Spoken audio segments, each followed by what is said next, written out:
Pues qué tal, gastrónomos, bienvenidos una vez más a Chef Mode Media. Mi nombre es Carlos Moctezuma.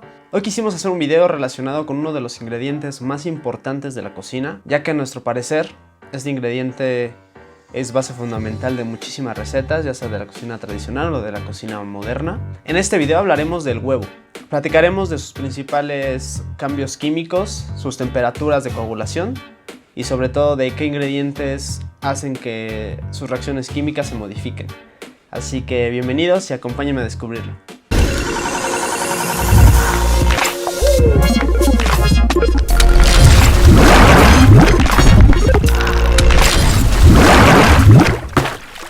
Los procedimientos más corrientes que se aplican a los huevos son también algunos de los casos más asombrosos de magia culinaria.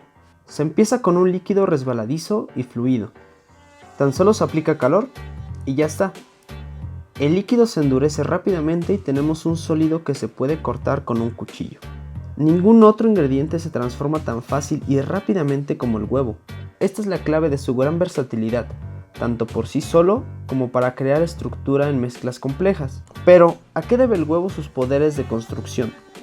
La respuesta es simple: a sus proteínas y su innata capacidad para unirse unas a otras. Al principio el huevo crudo es líquido porque tanto la yema como la clara son esencialmente bolsas de agua y que contienen moléculas dispersas de proteínas, y las moléculas de agua superan en número a las proteínas en proporción de 1000 a 1. A nivel molecular, una proteína es enorme. Consta de miles de átomos empalmados en una larga cadena. La cadena está plegada en una maraña compacta, cuya forma se mantiene gracias a enlaces entre pliegues contiguos de la cadena. En el entorno químico de la clara de huevo, casi todas las moléculas de proteína acumulan una carga eléctrica negativa y se repelen unas a otras, mientras que en la yema algunas proteínas se repelen y otras se juntan en paquetes de grasa y proteína. Así pues, en un huevo crudo las proteínas en general se mantienen compactas y separadas unas de otras, flotando en el agua. Cuando calentamos el huevo, todas sus moléculas se mueven cada vez más deprisa, chocan una con otra, cada vez con más fuerza. Y llega un momento en que se empiezan a romper los enlaces que mantenían las largas cadenas de proteínas en su forma compacta y plegada. Las proteínas se despliegan, se enredan unas con otras y se unen entre sí en una especie de red tridimensional. Todavía sigue habiendo mucha más agua que proteína, pero ahora el agua está repartida en incontables bolsitas en la maraña proteínica continua y ya no puede fluir y reunirse. De este modo, el huevo líquido se transforma en un sólido húmedo, y como las grandes moléculas de proteína se han agrupado con densidad suficiente para desviar los rayos de luz, el albúmen, que al principio era transparente, se vuelve opaco. Los otros tratamientos que hacen que el huevo se afirme, como por ejemplo encurtirlos en ácido o sal, también batirlos hasta hacer espuma, por ejemplo, funcionan de la misma manera básica, acabando con el aislamiento de las proteínas y animándolas a unirse unas con otras. Combinando tratamientos, por ejemplo añadir ácido y calentar, que este puede ser el caso específico de una salsa holandesa, se puede lograr toda una gama de consistencias y apariencias, dependiendo del grado de despliegue y entrelazamiento de las proteínas: duro o delicado, seco o húmedo, grumoso o gelatinoso, opaco o transparente. En casi todos los platos a base de huevos queremos incorporar un líquido a un sólido húmedo y delicado. Si nos pasamos al calentar, el plato adquirirá una textura gomosa, una mezcla de grumos duros y líquido acuoso. Pero, ¿esto por qué pasa? Bueno, pues porque las proteínas se unen demasiado unas a otras y escurren el agua de la maraña. Esto es semejante al comprimir una esponja, que hace que todo el líquido salga expulsado. Por eso los huevos duros o fritos pierden agua en forma de vapor, mientras que las mezclas de huevos y otros líquidos se separan en dos fases: el agua añadida y los grumos sólidos de proteína, algo así como cuando se nos corta. Así pues, la clave para cocinar platos a base de huevos está en procurar no pasarse y llevar demasiado lejos la coagulación. Por encima de todo, esto significa controlar la temperatura para obtener resultados tiernos y suculentos. Los platos de huevos se deben calentar solo hasta la temperatura en que las proteínas se coagulan, que está siempre muy por debajo del punto de ebullición. La temperatura exacta depende de la mezcla de ingredientes, pero suele ser superior a la temperatura necesaria para matar a las bacterias y garantizar la seguridad del plato. Recordemos que es muy importante cocinar los alimentos a la temperatura adecuada, en especial si cocinamos cerdo, aves y en este caso los huevos. En general los huevos normales sin diluir coagulan a la temperatura más baja.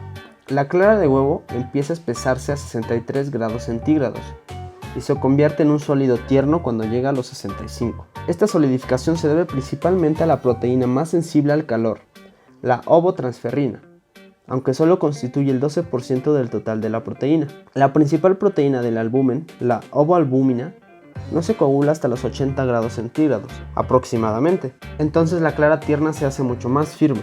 La última proteína del albumen que se coagula es la ovomucina, resistente al calor, y por eso los cordones de la chalaza, ricos en ovomucina, se mantienen líquidos en los huevos revueltos, mucho después de que el resto haya coagulado. Recordemos que las chalazas son esos pequeños hilitos que están en cada punta de la yema, sosteniéndola y que hacen de resorte o amortiguador para que la yema se mantenga más protegida. Las proteínas de la yema empiezan a espesarse a 65 grados centígrados y se coagulan a 70 grados centígrados. Y el huevo entero, es decir, cuando mezclamos la yema y la clara, se coagula alrededor de los 73 grados centígrados. Los huevos se combinan muchas veces con otros ingredientes, desde un poco de sal o jugo de limón hasta varias cucharadas de azúcar o crema, o incluso vasos de leche o brandy. Cada una de estas adiciones afecta a la coagulación de las proteínas del huevo y a la consistencia del plato. Cuando diluimos huevos con otros alimentos, elevamos la temperatura a la que empieza el despesamiento. La dilución hace que las moléculas de proteína queden rodeadas por muchas más moléculas de agua, y las proteínas necesitan calentarse más y moverse más rápidamente para encontrar otras y unirse a ellas a un nivel apreciable. También el azúcar eleva la temperatura de espesamiento y por la misma razón sus moléculas diluyen las proteínas. Una cucharada de azúcar hace que cada molécula de proteína de un huevo quede rodeada por una pantalla de varios miles de moléculas de sacarosa. Si se combinan los efectos diluyentes del agua, el azúcar y la grasa de la leche, unas natillas que contengan una taza de leche, una cucharada de azúcar y un huevo no empezarán a espesar a 70 grados centígrados, sino más bien empezarán a espesarse a 78 o 80 grados centígrados. Y dado que la red de proteínas está extendida por un volumen tan grande, la coagulación es mucho más delicada y es fácil que falle por calentamiento excesivo. En el caso extremo, en una preparación como el ponche de huevo o la bebida holandesa Advocaat, o en el caso de México de un rompope, las proteínas del huevo están tan diluidas que no pueden acomodar todo el líquido y se limitan a darle un poco de cuerpo. No es cierto lo que algunos dicen, que la acidez y la sal endurecen las proteínas del huevo. Los ácidos y la sal hacen más o menos el mismo efecto en las proteínas del huevo. Hacen que se junten antes, pero no las dejan juntarse mucho. Es decir, los ácidos y la sal hacen que los huevos se espesen y coagulen a una temperatura más baja, pero la textura resultante es más blanda. La clave de esta aparente paradoja es la carga eléctrica negativa que tiene la mayoría de las proteínas del huevo y que tiende a mantenerlas a distancia unas de otras. Los ácidos, como el cremor tártaro, el zumo de limón o el jugo de cualquier fruta o vegetal, hacen bajar el pH de los huevos, reduciendo así la carga negativa que hace que las proteínas se repelan. De manera similar, la sal se disuelve en iones con cargas positivas y negativas que se agrupan alrededor de las porciones cargadas de las proteínas y las neutralizan. En ambos casos las proteínas ya no se repelen unas a otras con la misma fuerza y por lo tanto se acercan y se unen antes en el proceso de cocción y desplazamiento. Por eso los huevos quedan más tiernos cuando se salan y más aún cuando se acidifican. Los cocineros saben esto desde hace mucho tiempo. En Marruecos, Paula Wolfert descubrió que los huevos se baten muchas veces con zumo de limón antes de cocinarlos, para impedir que queden coriáceos o grumosos. Y Claudia Roden da una receta árabe para los huevos revueltos que quedan especialmente cremosos añadiendo vinagre. La alcalinidad del huevo reduce la cantidad de ácido acético libre, que daría olor, de modo que el sabor es sorprendentemente sutil. Los huevos revueltos con jugos de fruta agrios eran muy populares en la Francia del siglo XVII.